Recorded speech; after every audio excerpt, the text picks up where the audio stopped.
तो उस दिन 31 जनवरी 2018 की बात है। अतीक अहमद एक सिक्का चलता था। अतीक का वाकई बहुत बड़ा आतंक था अच्छा, क्योंकि दर्शक ताकि इस बात को समझ पाए, यूपी एसटीएफ इसकी तलाश कर रही थी जी। और एक बड़ा शातिर था ये। इसकी मोडस ऑपरेंडी क्या थी कि अगर मुझे किसी के घर जाना होता था तो गाड़ी से मैं दूर उतरता था, और दूर उतर के मैं मेरे ड्राइवर को या मेरे आदमियों को भी नहीं पता होता मैं किस फ्लैट में जा रहा हूँ।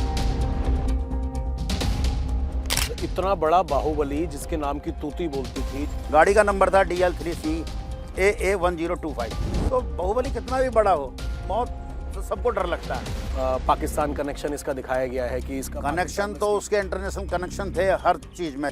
डर नहीं लगा कि जिसको एसटीएफ ढूंढ रही है लेकिन इतना उसका रुतबा होता था, मतलब बिल्कुल कोई डर नहीं लगा कि भाई आप सिटिंग एमपी को अरेस्ट कर रहे हैं, आगे आपको कोई थ्रेट हो सकता है? मेरी डिक्शनरी में अब है, डर नाम का तो कोई वर्ड ही नहीं है। मुझे याद है जब बच्चे को आपने, जब अगले दिन प्रेस कॉन्फ्रेंस हुई, फैमिली को बच्चा सौंपा गया तो फैमिली देखा था आपने, फैमिली बहुत भावुक हो गई थी। जिसका बच्चा 11 दिन अपने माँ बाप से दूर हो, उन्होंने एक तरीके से तो उम्मीद ही खो दी थी।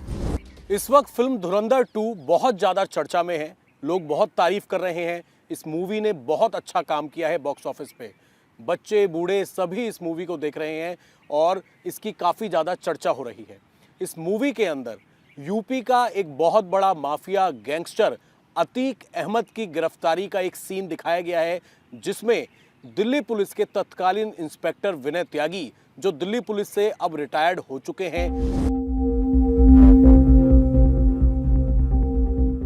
अतीक अहमद को किस तरीके से गिरफ्तार किया था। अब अतीक अहमद इस दुनिया में नहीं है, लेकिन एक ज़माना था जब अतीक अहमद का पूरे उत्तर प्रदेश के अंदर एक डर था, एक खौफ था, और उसी अतीक अहमद को पिस्टल की नोक पर गिरफ्तार करने वाले दिल्ली पुलिस से रिटायर्ड इंस्पेक्टर विनय त्यागी हमारे साथ मौजूद हैं। विनय जी, बहुत बहुत स्वागत है आपका इंडिया टीवी में। धन्यवाद अभय जी, आपने मुझे बुलाया अपने चैनल के थ्रू। इस मूवी की बड़ी चर्चा हो रही है जी सर। आपके बहुत तमाम केस हमने देखे हैं। पहले मैं आपका परिचय दे दूं, न केवल दिल्ली पुलिस अलग अलग थानों में, बल्कि दिल्ली पुलिस की स्पेशल सेल जो गैंगस्टर्स और आतंकियों के ऊपर काम करती है, उन्हें गिरफ्तार करती है। विनय त्यागी जी स्पेशल सेल में रहे हैं, क्राइम ब्रांच में रहे हैं, और बहुत बड़े बड़े एनकाउंटर्स इन्होंने किए हैं। विनय जी, अतीक अहमद एक सिक्का चलता था, पूरे उत्तर प्रदेश ही नहीं बल्कि देश भर में डॉन के नाम से अतीक अहमद जाना जाता था। अतीक अहमद एमपी बना, पहले विधायक बना, फिर एमपी बना, तमाम तरीके के मुकदमे दर्ज थे। अतीक अहमद को आपने गिरफ्तार किया, क्या वाकया था? किस तरीके से आपने अतीक अहमद को पकड़ा और डर नहीं लगा आपको? अभय जी, अतीक का वाकई बहुत बड़ा आतंक था। अतीक अहमद जो है 5 बार MLA रहा, 2 बार अपना दल, 3 बार अपना दल से और 2 बार समाजवादी पार्टी से, और बाद में वो MP बना। मैं स्पेशल सेल में पोस्टेड था सन 2004 से। ACP राजवीर सिंह मुझे स्पेशल सेल लेके आए थे इस डिस्ट्रिक्ट से। तो उनके टाइम में बड़े बड़े ड्रेडेड क्रिमिनल पकड़े, गैंगस्टर पकड़े, आतंकवादी पकड़े, और बड़े बड़े शूट आउट किए हमने, हमारी टीम ने। तो जो मेरी पिक्चर धुरंधर 2 में जो मेरी एक वो चल रही है फ़ोटो अतीक के साथ, ये जो है 31 जनवरी 2008 की है। हुआ ये था कि हम किसी गैंगस्टर पर काम कर रहे थे। जब गैंगस्टर पे काम कर रहे थे तो उस टाइम हमें अतीक अहमद की आवाज़ सुनाई दी। जब गैंगस्टर पे हम काम किया तो जब अतीक की आवाज़ सुनी तो हमने अपने सीनियर अफसरों को बताया कि सर ये तो अतीक अहमद है। फिर हमने उसकी पूरी सर्च की तो पता चला कि ये राजू पाल मर्डर केस में वांटेड है। राजू पाल उत्तर प्रदेश के MLA थे, बहुजन समाज पार्टी के। मायावती जी उस टाइम चीफ मिनिस्टर थी यूपी की। हुआ ये था कि जब ये MP का इलेक्शन लड़ा फूलपुर से, तो इसकी सीट खाली हो गई थी वो MLA वाली। तो इसने अपना भाई खड़ा कर दिया। जब इसने अपना भाई खड़ा कर दिया तो अशरफ को, तो उसके सामने खड़ा हुआ राजू पाल। तो इसे बड़ी तौहीन हुई कि भाई मेरी सीट खाली हुई है, गैंगस्टर का भाई के सामने कोई कैसे खड़ा हो सकता। अब उस सिलेक्शन में हुआ ये कि राजू पाल बहुत बड़े बहुमत से जीता और इसका भाई हार गया। तो इसे उस चीज़ की जो है हर्ट हुई, इमेज हर्ट हुई कि जिसका सिक्का कानपुर से नेपाल तक चलता हो और यूपी में जो इसने कह दिया हो, एक हुक्म हो, बादशाह तो हो, उसके भाई को कोई हरा दे। तो इसने प्लान कर लिया कि राजूपाल का मर्डर मुझे करना है। तो इसने दिन दिहाड़े उसे मेडिकल चौक पे घेर लिया इलाहाबाद में, इसने, इसके शूटर ओनर इसने, और उसे अनगिनत गोलियां मारी। और बताते हैं जब उसे गोलियां मारी चौक पे, वो 2 घंटे पड़ा रहा, करीब 2 घंटे। ना पीसीआर आई थी, ना एम्बुलेंस आई थी, कोई नहीं आई थी। उसके बाद जब उसे मेडिकल शिफ्ट किया तो मेडिकल में भी और उन्हें गोलियां मारी, ये तय करने के लिए कि वो कहीं सांस तो नहीं चल रही।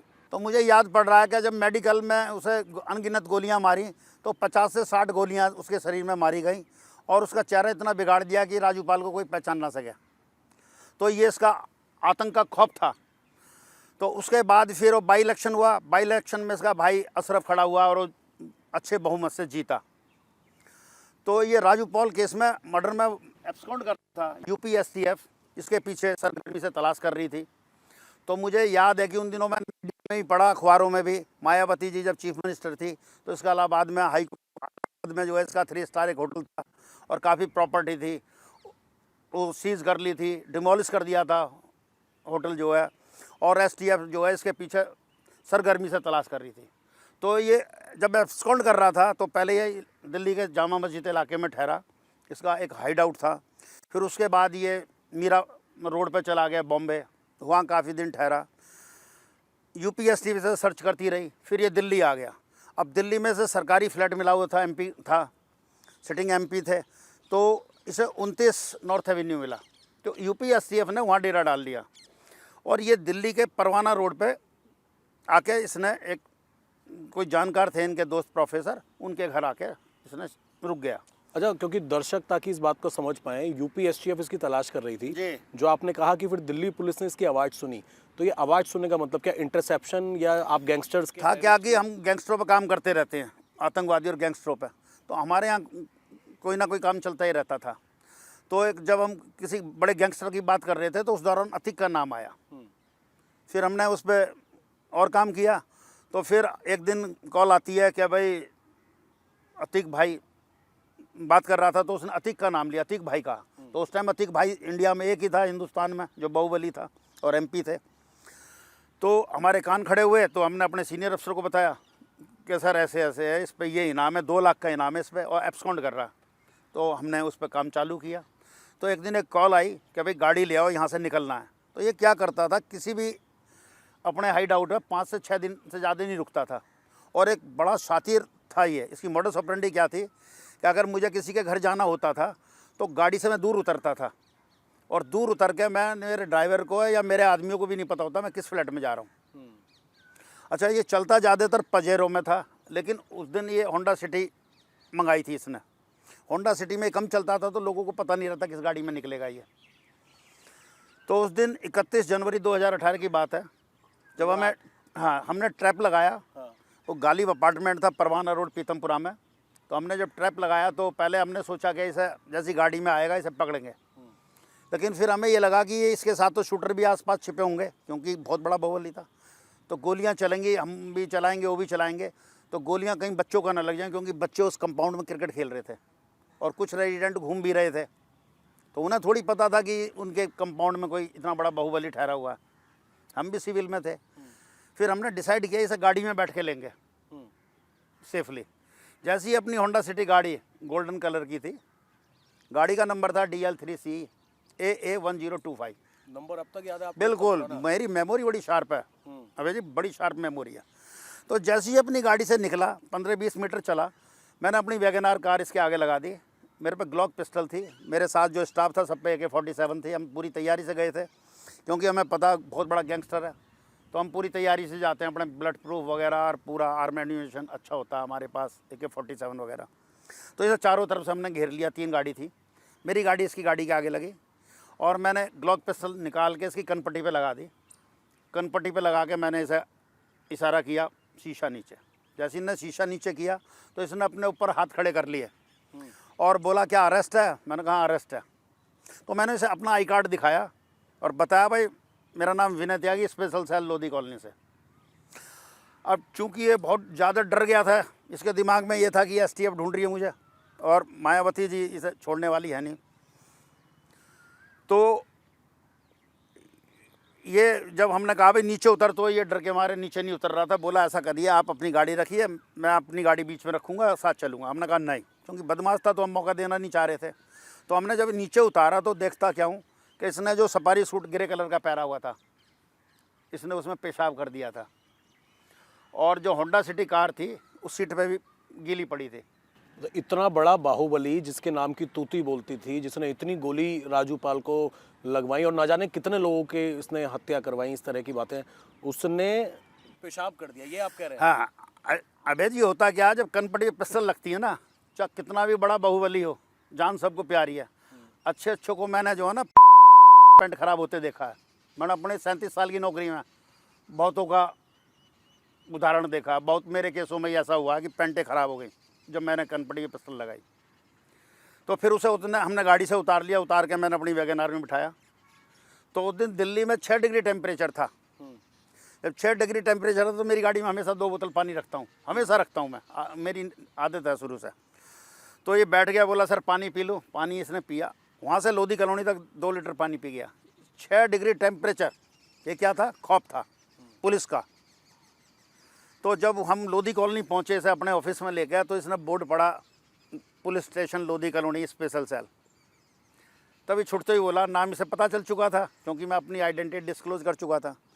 तो बोला सर अब मैं जो हूँ ना सेफ कस्टडी में हूँ। मतलब इसे ये लगा कि अब मेरा एनकाउंटर नहीं होगा। तो इसको ये पता था कि अगर यूपी एसटीएफ ने पकड़ लिया तो यूपी हाँ, तो एनकाउंटर करेगी। हुआ ये कि वो हमें यूपी एसटीएफ समझ बैठा था। अच्छा। आई कार्ड देखने के बावजूद भी उसने पुलिस तो पढ़ा, जो मुझे लग रहा दिल्ली पुलिस नहीं पढ़ पाया, दिल्ली नहीं पढ़ पाया पूरा। हाँ। ये खौफ था उसमें, डर मौत का। हाँ। फिर उसे ऑफिस ले गए स्पेशल सेल। फिर वहाँ हमने पूछताछ करी। तो बाहुबली कितना भी बड़ा हो, मौत से सबको डर लगता है। अच्छा, जामा मस्जिद में जब ये रुका, जामा मस्जिद में कितने दिन रुका और किसने इसको पनाह दी? नहीं, ये तो मुझे, मैं नाम नहीं मालूम मुझे, लेकिन इसका वहाँ हाइड आउट था। हाँ। इसके कोई नोन थे। ये क्या था कि किसी के घर भी पहुँच जाता था नोन के, और वो इतने डरते थे, वो ये नहीं पूछ पाते थे कि अतिका आप कैसे आए हो, क्यों आए हो, किस लिए ठहर रहे हो। हाँ। मतलब वो एक खौफ में इसे शेल्टर देते थे। और पीतमपुरा जहाँ से आपने पकड़ा, वहाँ किसका घर था? वो एक प्रोफेसर साहब का था। अच्छा। और प्रोफेसर साहब इसके साथ रिलेशन में थे। हाँ। तो वो भी इतने डरते थे, जो बाद में पता चला कि इससे कभी किसी ने क्वेश्चन किया ही नहीं। सबको पता कि ये बाहुबली है, कुछ भी कर देगा। अब जो ये मूवी आई है धुरंधर 2, जी। उसमें दिख रहा है कि आपने भी सफारी सूट कुछ पहना हुआ है। नहीं, मैंने जो है कि मेहंदी कलर का कोट पहना हुआ था क्योंकि ठंड ज़्यादा थी। पैंट शर्ट डाली हुई थी। इसने गोल्फ कैप लगा रखी है उस सीन में। तो वो 1 फरवरी 2008 का सीन है, जब मैं उसे तीसरी कोर्ट में पेश करने गया, CMM कोर्ट में। तो वहाँ बड़ा मीडिया का जमघट हो गया था, बड़े वकीलों से भर गई थी, पब्लिक भी थी, इसे देखने के लिए आई थी। तो उस टाइम का सीन है ये। आपने देख ली मूवी धुरंधर 2? हाँ, मैंने देख ली, अब देखी है। अच्छा, इस मूवी में जो दिखाया गया है, जिसको लेके क्योंकि आपने पूछताछ की है एक ज़माने में अतीक अहमद से, इस मूवी में दिखाया गया, बहुत लोग सवाल भी उठा रहे हैं कि पाकिस्तान कनेक्शन इसका दिखाया गया है कि इसका कनेक्शन तो उसके इंटरनेशनल कनेक्शन थे हर चीज़ में। लेकिन उस टाइम क्या हुआ था कि हमने जो इंटरोगेशन करी वो राजू पाल मर्डर पर करी। हम पे जो इनपुट थी वो राजू पाल मर्डर की थी। और चूंकि सिटिंग MP था तो एक लिमिटेड दायरा होता है। सिटिंग MP आप जानते हैं कितना पावरफुल होता है। और फिर हम पे राजू पाल मर्डर केस की इन्फॉर्मेशन थी, तो हमने उसी से रिलेटेड क्वेश्चन इससे किए। तो इसने बताया कि भाई कैसे मारा, क्यों मारा। जब हमने पूछा भाई तूने मारा क्यों से, तो कहता है सर देखो, मैं 30-35 साल की मेरी तपस्या बदमाशी करते हुए, एक आम आदमी आके इलेक्शन जीत जाए, हमें चैलेंज कर दे, तो ये हमारा जीना दुश्वार था। मतलब एक ईगो हर्ट थी, ईगो क्लैश। तो ये नहीं चाहता था कि भाई उसकी सीट पे कोई दूसरा जीते। तो इसका ये चाहता था कि इसका भाई अशरफ वहाँ से जीतना चाहिए था। तो इसने जो है, इसकी ईगो हर्ट हुई तो इसने जो है प्लान कर दिया, कॉन्स्पिरेसी करके तो ठोक दिया।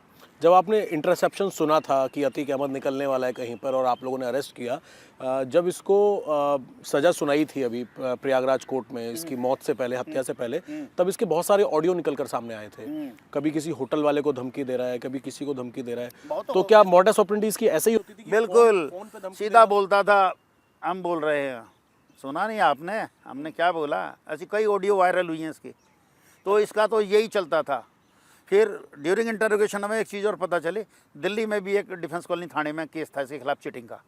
इसमें पंचशील में कोई कोठी थी, डिफेंस कॉलोनी एरिया में पड़ती थी, और इसने कब्जाई थी अपने बाहुबली से, बाहुबल से।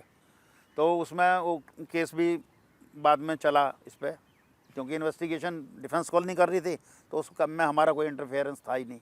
विनय जी, आपने इसको अरेस्ट किया, भाई सिटिंग एमपी है, इतना बड़ा बाहुबली है, ठीक है, आप भी दिल्ली पुलिस की स्पेशल सेल में थे, तो डर नहीं लगा कि जिसको एसटीएफ ढूंढ रही है लेकिन इतना उसका रुतबा होता था, मतलब बिल्कुल कोई डर नहीं लगा कि भाई आप सिटिंग एमपी को अरेस्ट कर रहे हैं, आगे आपको कोई थ्रेट हो सकता है, फैमिली को लेके कोई थ्रेट हो सकता है? अबे जी, मेरी डिक्शनरी में अब है डर नाम का तो कोई वर्ड ही नहीं है, और जब हम ड्यूटी कर रहे हैं तो हम किसी से नहीं डरते, और ख़ासकर गैंगस्टर या बाहुबली, चाहे वो सिटिंग एमपी हो, क्योंकि वो कोई वक्त नहीं था, पर बाहुबली था, वो क्राइम करके पॉलिटिक्स में आया, और उसने इतने क्राइम किए कि अनगिनत। जब हमने पकड़ा था तो उस टाइम उस पर 11 केस रजिस्टर थे, 111 केस, 111 केस तो आप देख लीजिए, rape, murder, extortion, kidnapping, NDPS act, arm act, गुंडा एक्ट, गैंगस्टर एक्ट, कोई सा ऐसा एक्ट या सेक्शन नहीं थी आईपीसी की जो इस पर नहीं लगी हुई थी। और जब हमने रिकॉर्ड चेक किया तो पता चला जो इनने फूलपुर में परफॉर्मा फाइल किया था लोकसभा इलेक्शन के लिए, कंटेस्ट के लिए, उसमें सिर्फ 37 केस इसने फाइल किए थे। रिकॉर्ड 111 केस थे उस टाइम 2008 में, और उससे लेकर और जब तक ये एनकाउंटर हुआ, इसका मर्डर हुआ, तब तक जो है पता नहीं कितने केस और रजिस्टर हुए, 200 कुछ के करीब है, जो मुझे लग रहा है। जब आपने अरेस्ट किया तो इसने कोई आपको कोई ऑफर नहीं दिया कि भाई मुझे अरेस्ट मत करो? नहीं, हमने मौका ही नहीं दिया, क्योंकि इसके मोबाइल वगैरह सब कर लिया हमने। इससे पहले अतीक अहमद को जब आपने अरेस्ट किया, उससे पहले कोई ऐसा कोई बाहुबली या कोई बड़ा ऐसा पॉलिटिकल आदमी हो जिससे कभी आपको धमकी मिली हो? ऐसे तो मैंने कई केस किए हैं। ऐसा कौन सा केस जिसमें आपको धमकी मिली हो या सामने की तरफ से कोई ऑफर मिला हो लेकिन आपने फिर भी अरेस्ट किया हो? नहीं, उसमें अरेस्ट तो नहीं किया था मैंने। हाँ। शिवानी केस में मैंने बहुत काम किया था, शिवानी भटनागर केस में। हाँ। तो उसमें मुझे मतलब बड़े पोलाइटली वे से धमकाया गया। किससे धमकाया था? कैबिनेट मिनिस्टर थे उस टाइम के।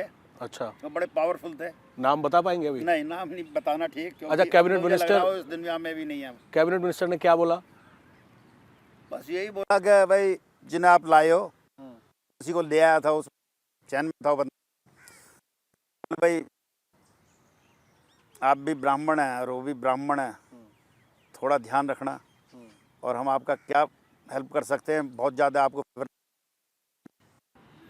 अच्छा विनय जी, एक केस मुझे और याद आ रहा है, सबसे पहले मैं बता दूं अपने दर्शकों को कि वैसे तो जो विनय त्यागी जी हैं फिलहाल दिल्ली पुलिस से रिटायर्ड हैं, इंस्पेक्टर के तौर पर इन्होंने बहुत काम किया है। एक केस मुझे याद है जिसमें आपको गैलेंट्री अवार्ड भी मिला था, वो बच्चे वाला केस, क्योंकि वो मेरे दिल के इसलिए करीब है। मैं नाइट शिफ्ट में था और फिल्म सिटी में हम लोग इंतज़ार कर रहे थे अपनी शिफ्ट खत्म होने का, कि शिफ्ट खत्म हो जाए, अपने घर जाके हम सो जाएं।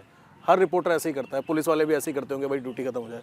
लेकिन अचानक से खबर आई कि शाहदरा डिस्ट्रिक्ट में एक बच्चे को स्कूल की बस से किडनैप करके ले गए हैं, और हमसे ये भी रिक्वेस्ट की गई कि भाई बच्चे की जान बचाने की कोशिश कर रहे हैं, आप लोग ज़्यादा खबर ना चलाओ ताकि किडनैपर्स पैनिक में आके बच्चे को ना मार दें।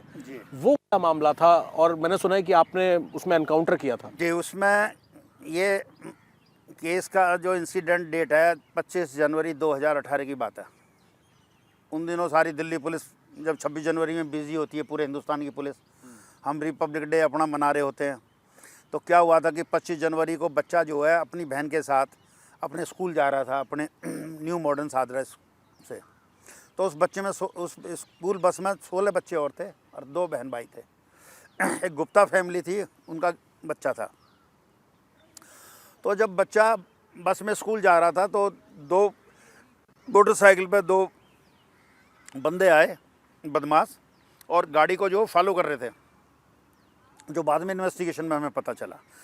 और जब जीटीवी एनक्लेव हॉस्पिटल के सामने इवास के पास पहुंचे, गाड़ी को ओवरटेक किया और ड्राइवर से गाड़ी रुकवाई, उतरे और ड्राइवर साइड जाके उसे, ड्राइवर था नरेश थापा, उसकी जांघ में गोली मारी और पूरा पैनिक हो गया। बच्चों ने बड़ा शोर शराबा किया, डर गए बच्चे, और तो उसमें से एक बच्चे को उठा के ले गए जो गुप्ता फैमिली का बच्चा था। वो 4 सवा 4 साल का बच्चा था, 4.5 साल का, 4.25 साल का, और लेकर चले गए। कॉल वगैरह हुई तो वहाँ पे पूरी दिल्ली पुलिस, लोकल पुलिस थी, सादरा डिस्ट्रिक्ट का ये प्लेस ऑफ अकरेंस था। आप क्राइम ब्रांच में थे? तो मैं क्राइम ब्रांच में था, मैं सकरपुर बैठता था। तो हमें भी इन्फॉर्मेशन मिली कंट्रोल रूम से कि भाई ऐसे ऐसे हुआ है। तो फिर सब सीनियर अफसरों ने, तो होता क्या आगे दिल्ली में कोई भी बड़ा वाक्य होता है तो वहाँ crime branch, special cell, special staff, जितनी भी यूनिट होती हैं सब एक बार मौके पे ज़रूर जाती हैं। और चूँकि क्राइम ब्रांच एक यूनिटी, तो वो तो हर जगह जाती है स्पेशल सेल की तरह। जब हम पहुँचे तो हमें पता चला कि भाई ऐसे ऐसे एक इंसिडेंट हो गया, बच्चे का किडनैप करके ले गए। बच्चा 4.25 साल का बच्चा है और ऐसे ऐसे अपने घर से चला था, स्कूल जा रहा था, आनंद विहार में स्कूल था। फिर हमने, मेरे साथ मेरी पूरी टीम थी। मेरे डीसीपी साहब थे, डॉक्टर जी राम गोपाल नायक, राजेश कुमार थे एसीपी, मैं था, मेरी टीम में थे sub inspector Dinesh, sub inspector उस टाइम जो है हवा सिंह, सब इंस्पेक्टर अर्जुन, शशिकांत था, एएसआई मोहम्मद सलीम था, राजकुमार सब इंस्पेक्टर, ये सारे मतलब पूरी टीम थी मेरी जो थी। हम पहुँचे वहाँ, पूरा मुआयना वगैरह किया, फिर हम घर गए, कंप्लेनेंट से हमने बात करी। अब चूँकि लोकल पुलिस थी तो हम ज़्यादा बात भी नहीं कर पाए थे, लोकल पुलिस अपना काम कर रही थी, डिस्टर्बेंस होती हुई। फिर उसके बाद ये हुआ कि वहाँ पब्लिक इकट्ठी हो गई, क्योंकि वो गुप्ता फैमिली जो है उस इलाके में अच्छी नोन थी, अच्छा उनका रसूख था। पूरी पब्लिक इकट्ठी हो गई तो उन्होंने पूरा जाम लगा दिया कि भाई दिन दिहाड़े ऐसे कैसे हो सकता है, बच्चे को उठा के ले जाए, और वो भी 26 जनवरी के टाइम पे। तो सीधा सीधा उन बदमाशों का दिल्ली पुलिस को एक चैलेंज था, जो मैं अपना सोचता हूँ इंडिविजुअल सोची, कि 25 जनवरी पे दिल्ली जैसे इलाके में किडनैपिंग करना। तो उसमें ये हुआ कि केस रजिस्टर हुआ जीटीबी एनक्लेव में। केस रजिस्टर होने के बाद लोकल पुलिस ने इन्वेस्टिगेशन किया। फिर वहाँ के लोग जो है, जब देखा कि आज बच्चे को 5-6 दिन हो गए, कोई क्लू नहीं था, तो उन्होंने कमिश्नर साहब से जाके मिले। कमिश्नर साहब थे उस टाइम श्री अमूल्य पटनायक साहब। तो वहाँ के एक लोकल एमएलए थे जितेंद्र महाजन जी, रोहतास नगर के, अब भी सिटिंग एमएलए है। वो पूरी पब्लिक उन्हें फोर्स करके वो EHQ ले गई और फिर डिमांड की, जी हमारे बच्चे का भी कोई क्लू नहीं है, कुछ करो।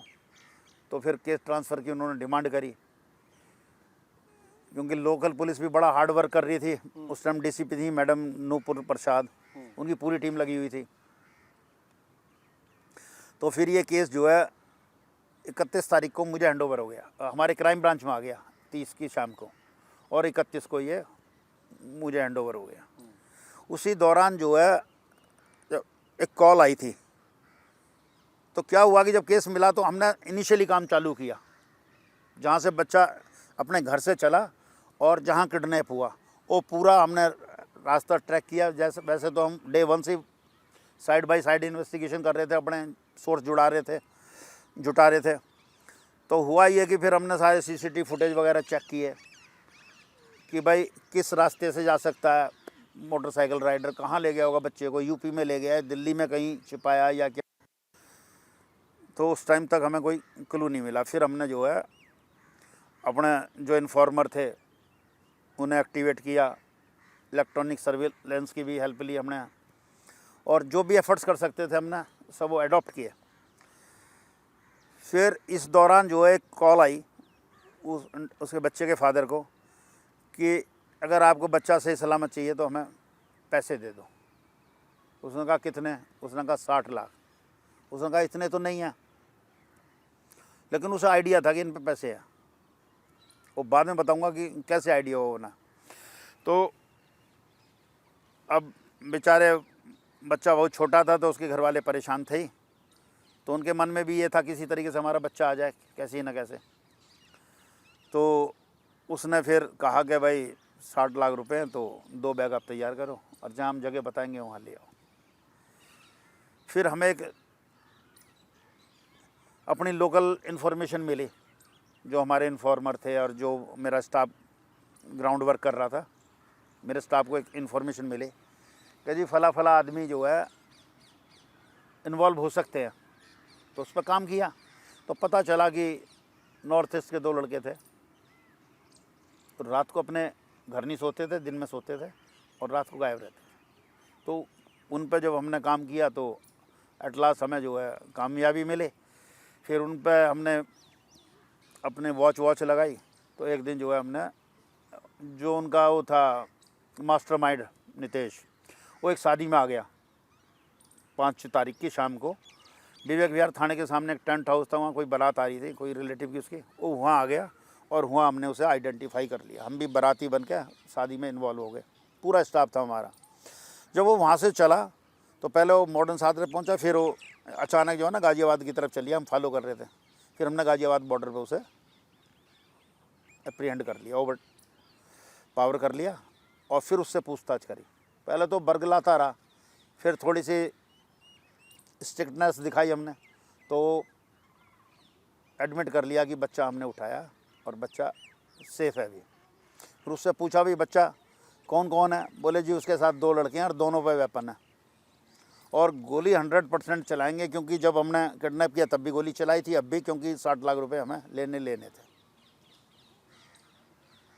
तो उसे हमने कस्टडी में लेके उसे गए। पहुँचे हम गाज़ियाबाद के इलाके में, वो जगह थी शालीमार सिटी अपार्टमेंट।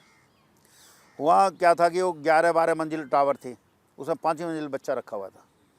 अब जब देखा तो अब प्रॉब्लम ये थी कि कहीं बच्चे को ना फेंक दें।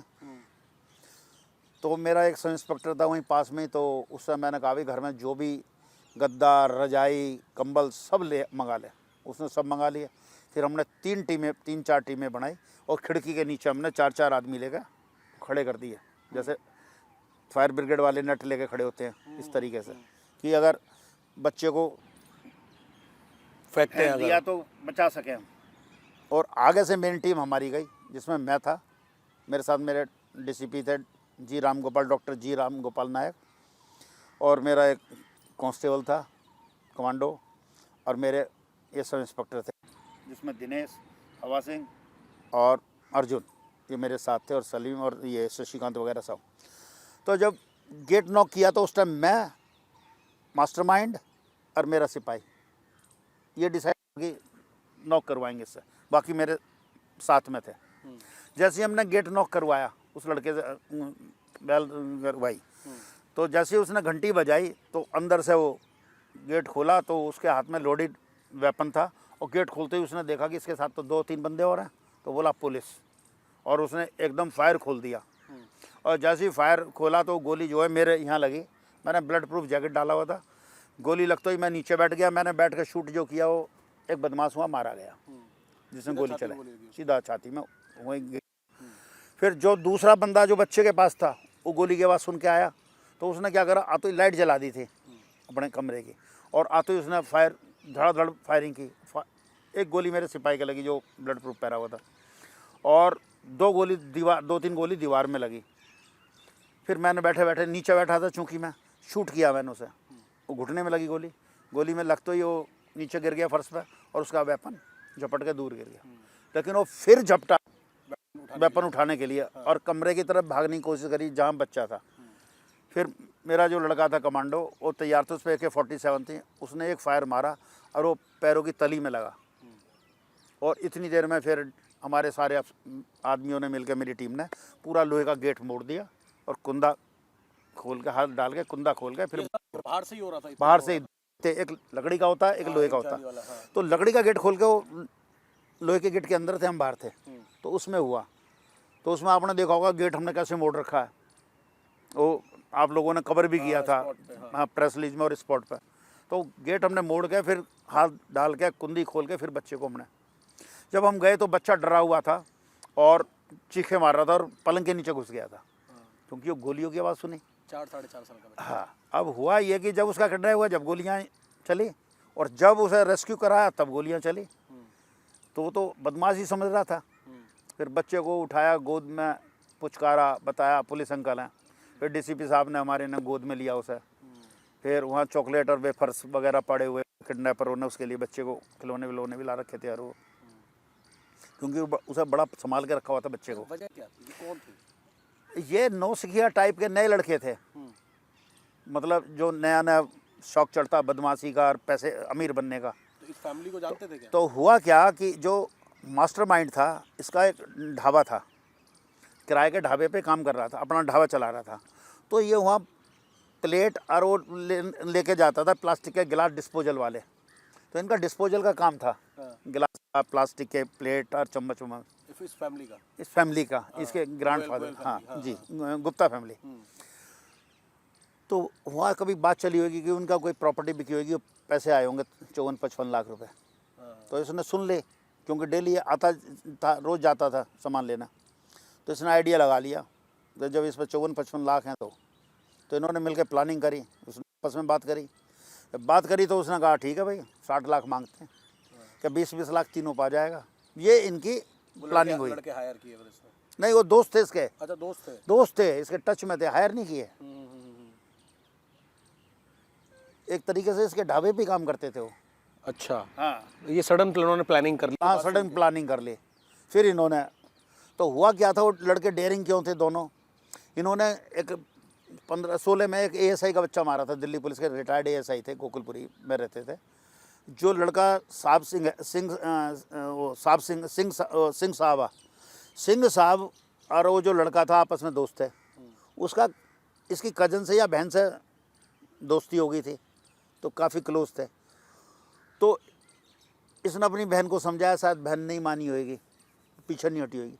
तो इसने क्या करा, उस लड़के को कॉन्फिडेंस में लेकर, दोस्त था, चल घूमने चलते हैं वहाँ गुड़गांव, और गुड़गांव ले जाकर इन्होंने उसे मार दिया, तो मार के फेंक दिया। ये खुला केस कैसे, जब हमने ये किडनैपिंग खोली, बच्चे को रेस्क्यू कराया, तो वहाँ पे एक बैग मिला था, और बैग में थे बहुत सारे मोबाइल फ़ोन। तो उस मोबाइल फ़ोन में जब IMEI हम टैली कर रहे थे, तो उसमें एक फ़ोन उसका भी मिला, और एक हमें उसमें आधार कार्ड मिला, और एक ड्राइविंग लाइसेंस उस लड़के का। बाद में पता चला, जब उसके घर कांटेक्ट किया तो पता चला जी वहाँ किडनैप वो लिखवा रखी, हमने गुम तलाश की उसमें गोकुलपुरी थाने में, किस डेट की है। फिर उस डेट के आसपास फिर हम गुड़गांव ले गए सर, जब उसने बताया जी हमने यहाँ मार के डाला। मार के डाला तो लोकल पुलिस में कांटेक्ट किया, उसने कहा जी ये तो कपड़े थे उस पर, ये फ़ोटो ही, ऐसे ऐसे हमें एक बॉडी मिली थी। हाँ, तो फिर वो केस टैली हुआ, फिर उसमें अरेस्ट हुआ, क्योंकि किडनैपिंग गोकुलपुरी से ही मर्डर वहाँ किया। तो ये इतने शातिर थे, मतलब ये फर्स्ट टाइमर नहीं थे, इसलिए इनका जिगरा खुल गया था। जो मरा लड़का वो, और जो सिंह साहब था, दोनों उस केस में इन्वॉल्व है। मुझे याद है जब बच्चे को आपने, जब अगले दिन प्रेस कॉन्फ्रेंस हुई, फैमिली को बच्चा सौंपा गया, तो देखा था आपने, फैमिली बहुत भावुक हो गई थी, और आप लोगों को लेके, डीसीपी को लेके बहुत भावुक थी, क्योंकि उन्हें उम्मीद नहीं थी, जो मुझे लग रहा है। जी जी, उन्हें ये था कि जिसका बच्चा 11 दिन अपने माँ बाप से दूर हो, उन्होंने एक तरीके से तो उम्मीद ही खो दी थी कि बच्चा ज़िंदा मिलेगा या नहीं मिलेगा, इस तरीके से उनकी फीलिंग थी।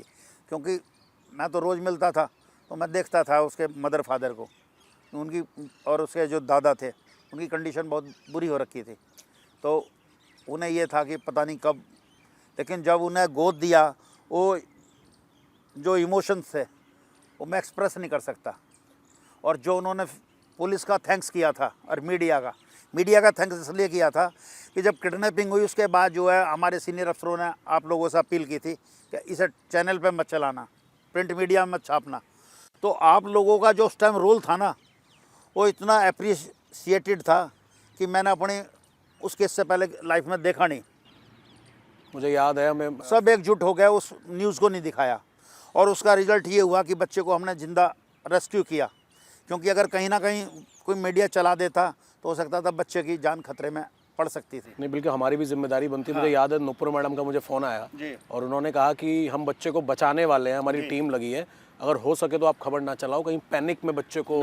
उस टाइम मीडिया का रोल इतना पॉजिटिव था इस केस में, मैंने जो देखा वो वाकई बहुत। आपको याद होगा या नहीं होगा, जब बच्चा रिकवर किया आपने, और रात को आपने एनकाउंटर में एक को मार दिया था, जब पूरा वर्कआउट हुआ, तो जब अगले दिन प्रेस कॉन्फ्रेंस ही मैंने आपको फ़ोन किया था रात में जी। और क्योंकि हम सब पेरेंट्स हैं, मैं भी एक पिता हूँ, तो जो बच्चे की खबर ने सबकी रूह कांप गई थी, और जिस तरीके से आपने उस बच्चे को बचाया, देख दिल से रिस्पेक्ट वाली फीलिंग आई थी कि कैसे आपने बचाया उसे। उस केस में जो था, मेरी खुद की भी जो है ना इमोशंस और मेरी खुद इमेज उस पर लगी हुई थी, दाव पे ये था कि मैं अगर उस time friction of A second में डिसीजन नहीं लेता उसे गोली मारने की, तो हो सकता था जो अंदर वाला था वो बच्चे को मार देते।